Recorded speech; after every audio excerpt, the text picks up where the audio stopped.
beautiful friends. Welcome back to my kitchen. I am so glad you are here. We are putting together some recipes for Thanksgiving. And by the time this goes up, Thanksgiving will have come and passed, but these are a couple of things that I'm bringing out for Thanksgiving at somebody else's house. So what I'm making is I am making crab cakes. I am making a maple harissa sweet potato dish and a pumpkin bread. So again, I had opened some pumpkin for something else and I thought a pumpkin bread would be the best way to use it. Again, no wasting. If you guys are new here, my name is Vicki-Lynne. I follow a plant-based / vegan diet. I'm on a journey to lose some weight, lower my cholesterol, and move my body every day. So the first thing we're going to do is I'm going to make the pumpkin bread. It takes a little longer to cook. And we're going to take a loaf pan, some parchment paper. Now, if you're ever using parchment paper and you find like it doesn't stay where it's supposed to, crumple it. I have fought with parchment paper for too many years before I learned this step. All right. And then I'm just going to lie that in there.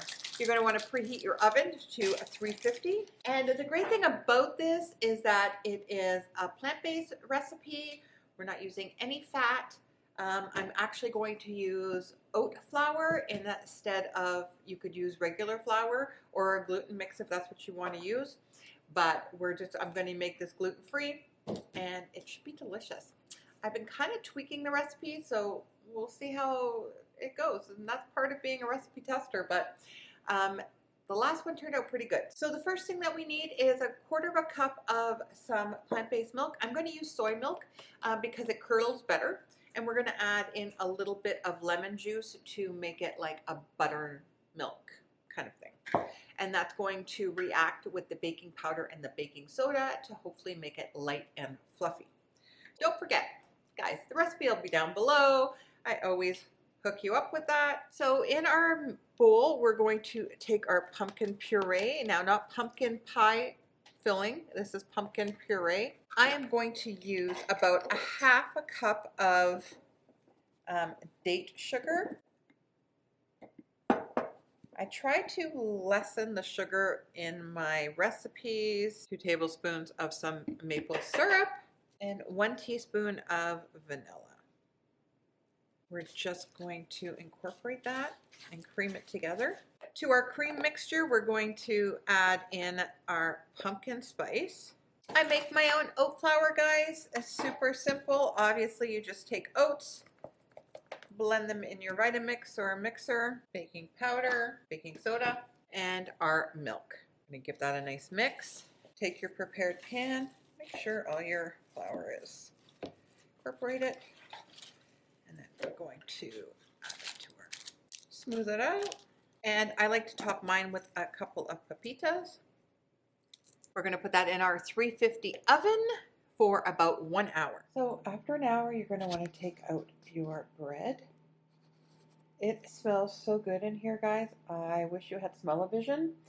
And you're just going to want to make sure that you're going to put a toothpick in and make sure that it comes out dry, which this one did. You're going to let it cool on a rack for about 5-10 minutes, and then you're going to take it out of the container and continue to let it cool. Welcome back and happy Thanksgiving, everybody, or Thanks-living, because everybody should live, and so should all the animals. We are going to make our next 2 dishes that I'm bringing to our family's get-together. One is a maple harissa sweet potato dish, and who doesn't love sweet potatoes? And our family likes spicy, so harissa is perfect. So you need to preheat your oven to 400 degrees, and you need to find a vessel. You can use whatever you want. Depending on the size of what you're using, it will depend on how many sweet potatoes you need. So I'm going to show you what we're going to do.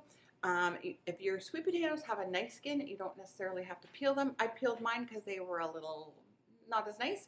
And what we're going to do is we're going to peel it. If you have a mandolin, that works the best, but you can just take your time and use a good knife. and that'll work out for you. So what we're going to do is we're going to want to slice our potatoes very thin. Another thing, we're using harissa. If you haven't heard of it, you can get it very easily at Trader Joe's, or I'll put a link for Amazon for it. And it's basically a hot chili pepper paste, but the flavors that it imparts are amazing. We've done quite a few recipes with harissa in this house. My husband really likes it, especially like on squash and stuff, so things that are a little more bland, it really does add a kick to it. Be careful. If you're using harissa, use a metal or a glass bowl. It will stain.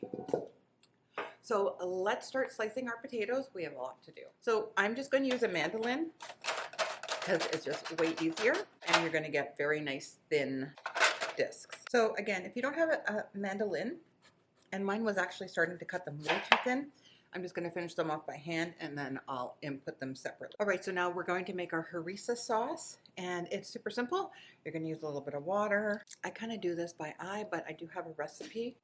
It's a couple of tablespoons of maple syrup, a little bit of Himalayan salt. If you're SOS, you don't have to add the salt. And then for the harissa, it's going to be a couple of tablespoons. Just going to want to mix that. I'm going to put on gloves because I want to kind of massage this in. And I'm also going to use them to line up these slices. You're going to want to pour your marinade, dressing, whatever you want to call it, all over. And then I want to make sure I toss it really, really well. I'm just going to show you how I'm going to start this. You're going to want to start and put one, and then just layer them. Probably actually do it this way better. And you're going to want to continue to do this until your pan is full. All right, so now they're all in there, tucked away. We're going to add a little bit of our juice that's left over. And then the last thing we're going to do is we're going to tuck some garlic here and there in the dish. So slice them very thin. And then just tuck them in. So this is going to go in the oven covered. You could use tin foil.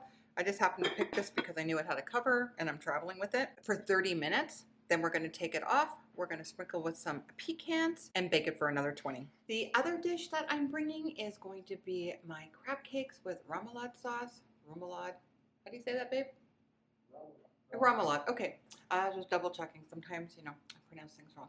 So the first thing we're going to do is we're going to make a flax egg, and I'm sure you guys all know how to make a flax egg, but it is flax meal or ground flaxseed, and you add water. You want it to be a little gelatinous because we want the crab cakes to stick together. So I'm going to do that first, and then I'm going to show you how easy these crab cakes are. So now I've chopped up some celery, onions, and a garlic. And again, I used what I had in my fridge, so I had a little bit of a purple left and a white, so we're doing it that way.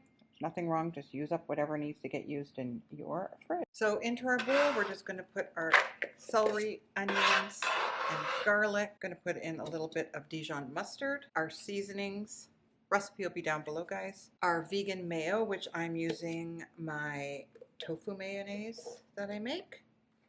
That recipe is on my website too. Mix those together, put that aside. Also going to add in our flax egg. So we're taking our can of jackfruit and we're just going to break it up. So much easier this way in the food processor. We're going to add in our hearts of palm. I'm doing the hearts of palm last because we still want to have some of the texture. Perfect. Bring back our salad. We're going to add in our hearts of palm. I'm going to add in some breadcrumbs. You could do gluten-free or regular, totally up to you.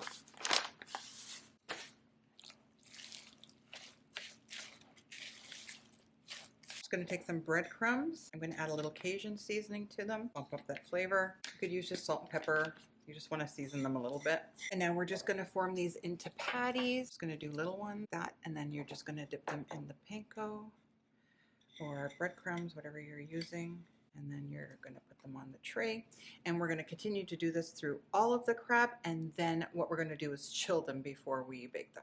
Hey guys, here at the end of what I made for Thanksgiving for my family. I did cut it short at the crab cakes, and I just was in a lot of pain and I was overdoing it. I needed to go rest. So I apologize for that. You can either pan fry them if you're not oil free, or I normally just bake mine in the oven about 350, 375 for about 20 minutes. Turn them halfway till they're golden brown. But I did bring all of this stuff to our family's place, and everybody couldn't believe the crab cakes were not crab, first of all. They absolutely loved the sweet potato harissa dish. In fact, again, I forgot to take a picture in the nice white casserole dish that I was cooking in. Again, sometimes, honestly, I just forget. So I did redo it in a smaller container, and I do have some pictures that will be on with the recipes on my website. And actually, everybody loved the pumpkin loaf, and in fact, I barely got a slice of it, but I did get enough to try it, and it's gluten-free, it's delicious. Everybody was very happy, as they always are when I bring food, and they just don't believe that it's vegan or plant-based. So until next time, guys, thank you so much for joining me again. I truly do appreciate it. Don't forget to join our Facebook group. And again, go check out any of my recipes or my playlists. I have hundreds and hundreds of videos to watch, different recipes. And again, it kind of just from where I started 3 years ago to where I am now. So I hope you enjoy those, and we'll see you guys in the next one.